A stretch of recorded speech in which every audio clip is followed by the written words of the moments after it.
Donc, on se retrouve pour un nouvel exercice qui va tourner autour des suites implicites.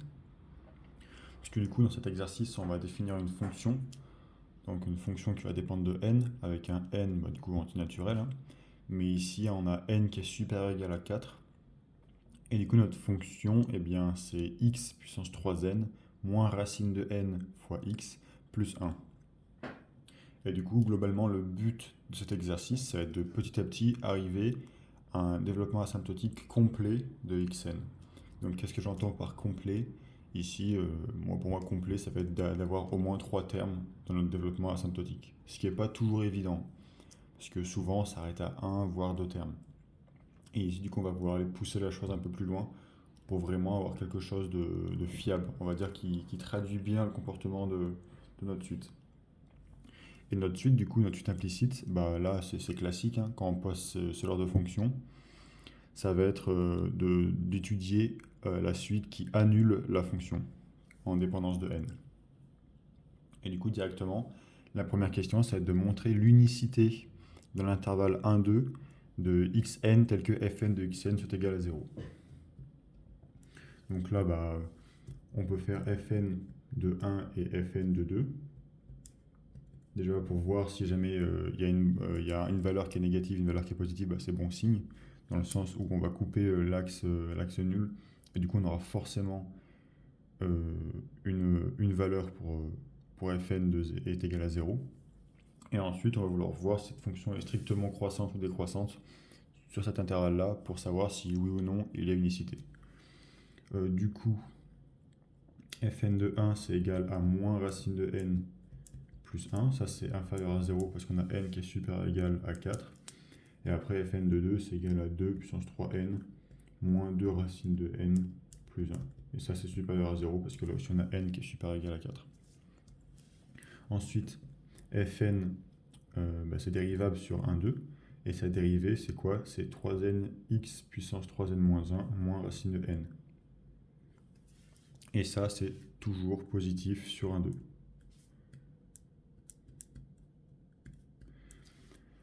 Donc bah ça y est, on a l'unicité. Unicité, hein, il existe, avec derrière la petite exclamation pour dire l'unicité, enfin pour traduire l'unicité, ça vous le savez je pense. Du coup il existe un unique xn qui appartient à l'intervalle 1, 2, tel que fn de xn soit nul. Bon, ça c'est vraiment la question pour aborder le sujet, hein.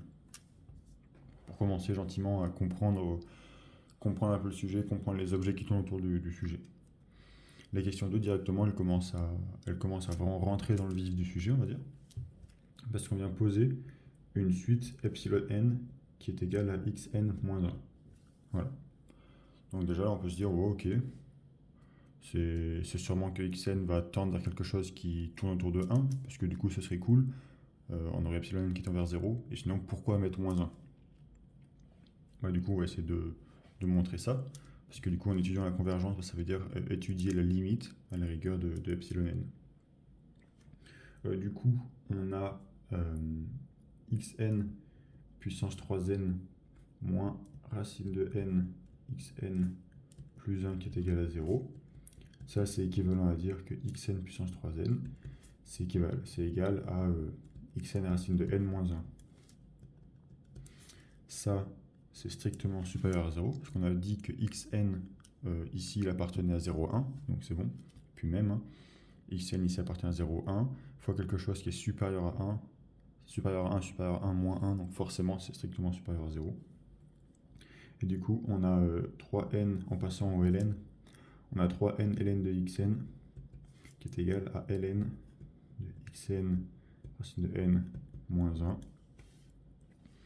Et ça, c'est équivalent en plus l'infini, hein, le terme de droite, à ln de xn racine de n. Et ça, du coup, avec les propriétés du logarithme népérien, on peut passer à la somme. Donc ln de xn plus ln de racine de n. Et ça, c'est directement équivalent à ln 1 demi de ln de n. Voilà. Du coup, on a ln de xn qui est équivalent en plus l'infini à ln de n sur 6n. Et ça, ça tend vers plus l'infini, en plus l'infini vers 0. Donc, ça veut dire que xn, il tend en plus l'infini vers 1. Donc, on a epsilon n en plus l'infini qui va tendre vers 0. Donc ça, c'est ce que je disais tout à l'heure. Pourquoi mettre le moins 1 si xn ne tend pas vers 1? Bon bah voilà. On a directement montré le résultat, proprement, plutôt que juste intuiter. Et maintenant, la deuxième partie de la question, ça va être à partir de ça, de déduire un équivalent de xn. Bah là, du coup, c'est pas forcément hyper compliqué, j'ai envie de dire.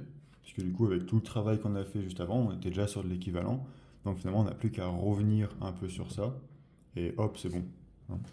Parce que du coup, on a ln de xn qui est égal, qui est équivalent en plus l'infini à ln de n sur 6n.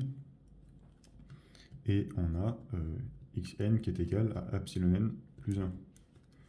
Donc ça, qu'est-ce que ça nous traduit? Ça nous traduit que ln de 1 plus epsilon n, on n'a aucun problème de convergence pour passer à l'équivalent ensuite, hein, dans le sens où on ne perturbe pas l'équivalence en changeant l'expression de xn. Et ben, du coup, on a ln de 1 plus epsilon n qui est équivalent plus l'infini à ln de n sur 6n. Sauf que epsilon n, ça tend vers 0, on l'a vu. Donc ce terme-là, il est équivalent à epsilon n.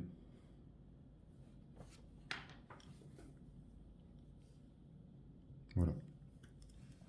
Et du coup, après, on peut directement dire, j'ai dû perdre un terme quelque part aussi bien.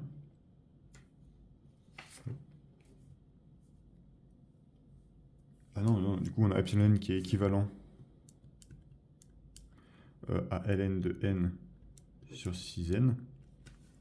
Sauf que nous, on veut un équivalent de xn, donc xn, il est équivalent en plus l'infini à 1 plus ln de n sur 6n.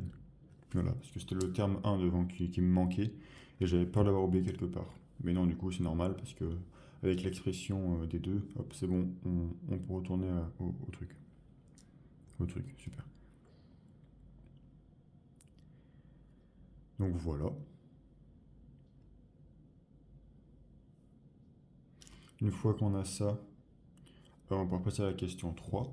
La question 3, ça va être de donner cette fois un développement asymptotique de xn à 3 termes.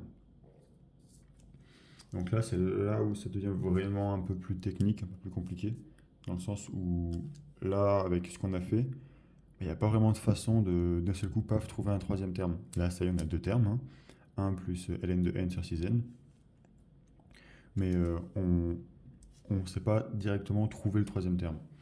Du coup, moi, la méthode que je peux proposer par rapport à ça, ça va être de créer, entre guillemets, notre troisième terme.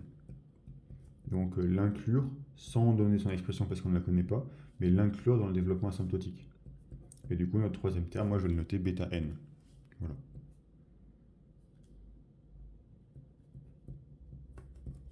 Et du coup, notre développement asymptotique à 3 termes, il ressemblerait à ça. Et du coup, maintenant, à partir de là, ça y est, on peut dérouler. Et on peut partir avec les méthodes qu'on avait vues avant.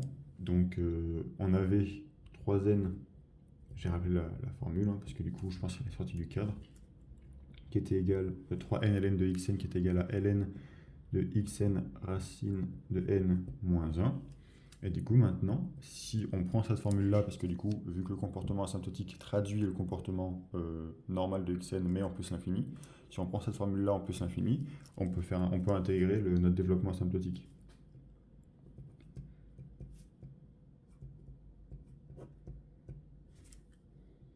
Du coup, on a 3n ln de 1 plus ln de n sur 6n plus bêta n, qui est égal, en plus l'infini, hein. Bon, je me prive des petits taux pour l'instant. C'est de l'écriture en plus. À la rigueur, hop, je mets un équivalent comme ça. Pas besoin de les écrire. Et du coup, tout ça, c'est égal. Bah, du coup, pareil, on remplace xn ici par l'expression, par l'équivalent.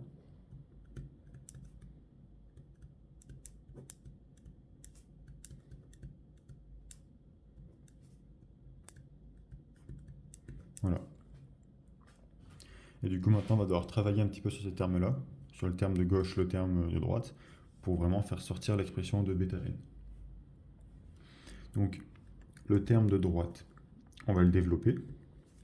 Donc, c'est égal à ln de racine de n plus ln de n sur 6 racine de n plus bêta n racine de n moins 1. Et maintenant, on va pouvoir factoriser par racine de n. Bon, du coup, à la rigueur, on n'avait pas forcément besoin de développer, en fait. Là, si j'y pense, bon, voilà, je l'ai fait, mais c'était pas forcément utile. On pouvait directement sortir le racine de n du ln pour avoir ln de somme, et du coup, ln de produit, du coup, qui est égal à la somme des deux ln. Mais bon, voilà. Du coup, je factorise tout dans le ln par racine de n, du coup, je peux le sortir. Et du coup, ce qui me reste, c'est ln, après ln de 1 plus ln de n sur 6n plus bêta n moins 1 sur racine de n. Et ce terme-là, c'est égal à xn. Du coup, notre terme de droite, on peut le réécrire simplement en ln de n plus ln de xn moins 1 sur racine de n. Donc déjà, on vient de simplifier grandement notre écriture. Maintenant, le terme de droite. Et bien du coup, on a tout ça par définition de notre xn qui va tendre vers 0 en plus l'infini. Du coup, ça va être égal à, si on fait le développement limité, asymptotique de ln de 1 plus x, grosso modo, avec du coup x qui est égal à ln de n sur 6n plus bêta n, bah, du coup on trouve 3n de ln de n plus 6n plus bêta n, plus du coup 1 demi de ln de n sur 6n au carré plus bêta n, plus bêta n, le tout au carré. Hein. Mais là on va pas vraiment s'intéresser à bêta n au carré, parce que déjà quand on n'a pas bêta n, pourquoi se mettre du bêta n au carré? Du coup ici la petite technique qu'on va pouvoir faire, ça va être de mettre un petit taux de bêta n. Voilà, parce qu'on veut rester à cet ordre-là. Donc maintenant qu'on a toutes nos expressions, ben, on va pouvoir réégaliser nos termes. Et du coup, on a quoi? On aura quoi? On aura ln de n sur 2 plus 3n bêta n plus 1 sur 24 n ln de n carré facteur de ln de n carré.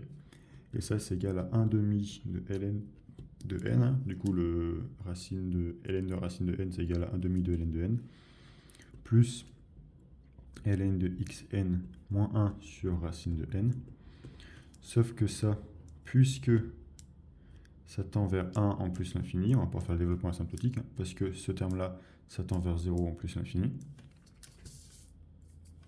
Bah, du coup, ça, c'est équivalent en plus l'infini hein, à moins 1 sur racine de n. Voilà. Bon, du coup, si on simplifie nos termes, ces deux termes-là simplifient. Ensuite, ça, c'est égal, si on passe au développement asymptotique, grosso modo à ln de n carré sur n plus, là il y a un moins, pardon. Du coup c'est égal, grosso modo, à moins ln de n carré sur n plus un petit taux de ln de n carré sur n. Et ça c'est égal à un petit taux de 1 sur racine de n. Voilà. Et du coup, si on simplifie cette écriture-là par le petit taux de 1 sur racine de n, on a 3n bêta n qui est égal à moins 1 sur racine de n. Équivalent. Et du coup, bêta n, c'est équivalent en plus l'infini à moins 1 sur 3n puissance 3 demi. Voilà. Et ainsi, on a notre développement asymptotique de xn à 3 termes.